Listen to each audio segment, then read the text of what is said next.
back up from that terrible moment when Ahmaud Arbery was chased down and shot to death jogging in Georgia.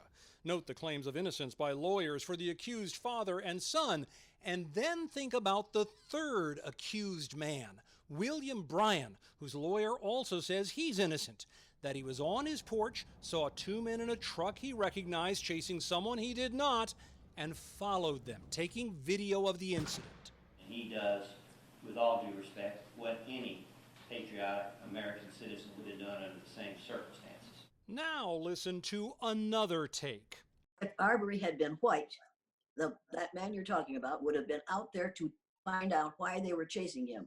That's Jane Elliott. She's an educator and activist who has done a lot of work on the subject of unconscious, or as researchers often call it, implicit bias. And so has activist and attorney Christopher Bridges. Implicit bias is not a way of calling people racist. It's a way of acknowledging that everybody has biases that very much have been earned or conditioned upon us through this society, and functions without our conscious awareness. An example, a black boy and girl and a white girl and boy are busy at a table. Teachers are asked to assess their nearly identical behaviors, and time and again the black boy is identified as a challenge. Why?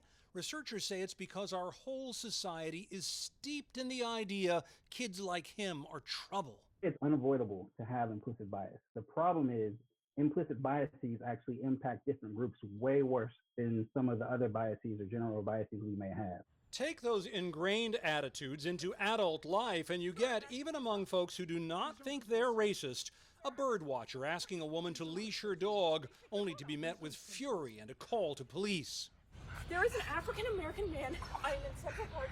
He is recording me and threatening myself and my dog. A woman campaigning door to door for public office, only to have the police called on her too. Because I felt so degraded. I felt so humiliated. Please! And when police arrive, studies have shown they are much more likely to act with violence if they encounter an African-American man, even unarmed.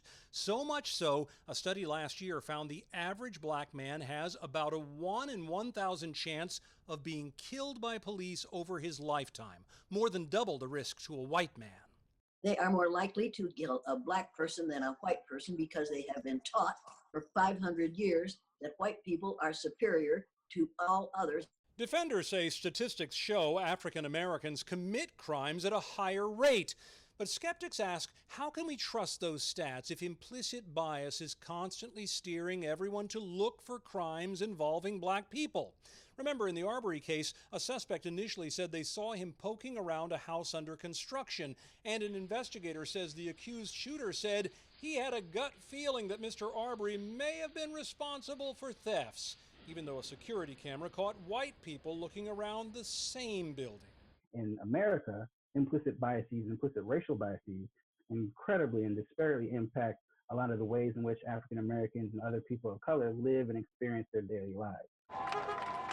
The fatal police shooting this year of Breonna Taylor, unarmed in her own apartment in Kentucky, is boiling with allegations of bias. And the lieutenant governor is calling for implicit bias education in schools, hoping what is learned can be unlearned. Experts are hopeful. Absolutely. Anything you create, you can destroy. We could destroy racism. These types of biases can affect our views of all sorts of things, about age and religion and where you're from, even maybe what you wear. But right now, the big debate is how do we grapple with this sort of gray thinking when it comes down to black and white? Tom Foreman, CNN, Washington.